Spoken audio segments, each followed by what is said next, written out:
La paix de Dieu vous soit. Chers frères et sœurs, moi content, je suis vraiment reconnaissant du privilège d'être de nouveau ici aujourd'hui.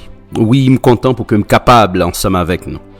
Et aussi à vous tous qui êtes venus de si loin pour assister à ce culte et écouter ce message. Je sais que vous n'êtes pas venu simplement pour m'écouter ou pour me voir, mais pour rencontrer le Seigneur Jésus. Et je crois qu'il satisfera le désir qui est dans votre cœur. Restons debout pour la prière.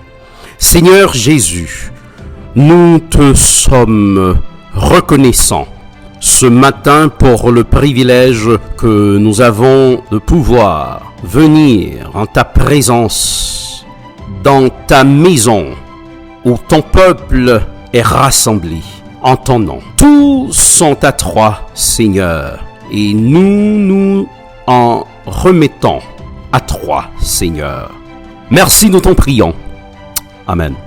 Matthieu chapitre 14, verset 22 à verset 32. Jésus nous parle. Rassurez-vous, n'ayez pas peur, c'est moi. Aussitôt Jésus monta dans la barque et le vent cessa. Nous allons voir 3 types de tempêtes qui peuvent souffler dans notre vie et comment on devrait réagir face à chaque type de notre vie tout au long de notre marche avec Dieu pendant que nous avançons sur le chemin de notre destinée. À toujours une tempête qui vient pour venir. La Bible nous dit qu'un jour Jésus était dans la barque avec ses disciples et qu'une tempête s'est déclarée sur ce grand lac de Tibériade. Et les disciples étaient affolés, chacun cherchant la solution pour maintenir la barque à flotte. Jésus, lui, dormait. Ça qui est arrivé Jésus, il t'a dormi. Parfois, nous avons saccagé, nous avons fait toute des bagailles, nous pas qu'à payer bill, maladie tombée, mon a problème, n'oubliez que Jésus est avec nous. Il est là tout près nous. C'est simplement mettez foi nous dans lui-même et invoquez le nom de Jésus. Cette tranquillité, chers frères et sœurs de Jésus, voulez-vous la recevoir? Tranquillité que Jésus te gagne. Est-ce que nous voulons recevoir le matin? Voulez-vous la confiance en Dieu, chers frères et sœurs, est le seul moyen pour traverser les tempêtes de la vie. Mettez confiance sous nom bon Dieu. Fais bon Dieu confiance. Fais bon Dieu confiance.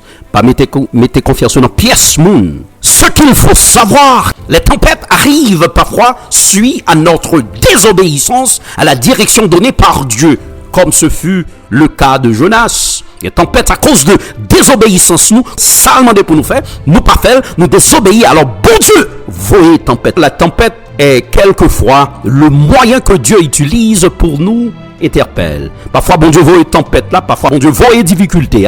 C'est pour que le capable parler avec nous, attirer attention nous. L'Éternel fit souffler sur la mer un vent impétueux et il se leva sur la mer une grande tempête. Dieu peut aussi utiliser la tempête, chers frères et sœurs, pour nous aider, d'une part, à réaliser nos faiblesses et d'autre part, à apprendre à toujours compter sur son divin secours.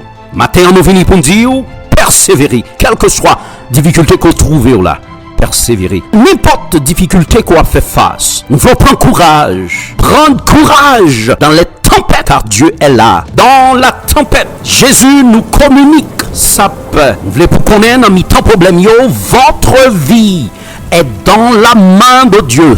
Vie ou non mais bon Dieu, fais la planche qui te le dirige, fais la planche qui te bon Dieu garder, fais la planche qui te bon Dieu, c'est lui qui met sous terre, l'icône côté le pour l'avoir, l'icône côté il t'avons arrivé sourd et ou vivre dans obéissance. Surmontez, chers frères et sœurs, les tempêtes de la vie.